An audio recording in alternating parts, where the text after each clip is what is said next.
சங்கீதம் 92 அதிகாரம் 1 வசனம் முதல் 15 வசனம். கர்த்தரை துதிப்பதும் உன்னதமானவரே உமது நாமத்தை கீர்த்தனம் பண்ணுவதும் 10 நரம்பு வீணையினாலும் தம்புருவினாலும் தியானத்தோடு வாசிக்கும் சுரமண்டலத்தினாலும் காலையிலே உமது கிருபையையும் இரவிலே உமது சத்தியத்தையும் அறிவிப்பதும் நலமாயிருக்கும்.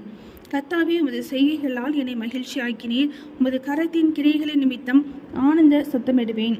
கர்த்தாவே, உமது கிரியைகள் எவ்வளவு மகத்துவமானவைகள்! உமது யோசனைகள் மகா ஆழமானவைகள்.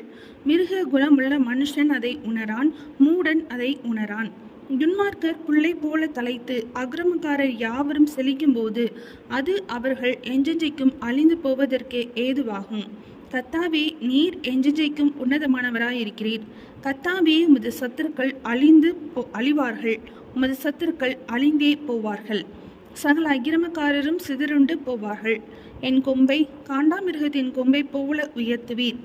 புது எண்ணெயால் அபிஷேகம் பண்ணப்படுகிறேன். என் சத்துருக்களுக்கு நேரிடுவதை என் கண் காணும். எனக்கு விரோதமாய் எழும்புகிற துன்மார்க்கருக்கு நேரிடுவதை என் காது கேட்கும்.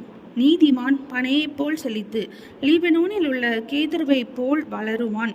கர்த்தருடைய ஆலயத்திலே நாட்டப்பட்டவர்கள் எங்கள் தேவனுடைய பிரகாரங்களில் செழித்திருப்பார்கள்.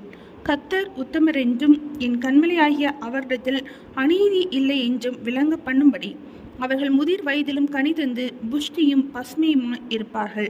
சங்கீதம் 92 அதிகாரம் முடிந்தது.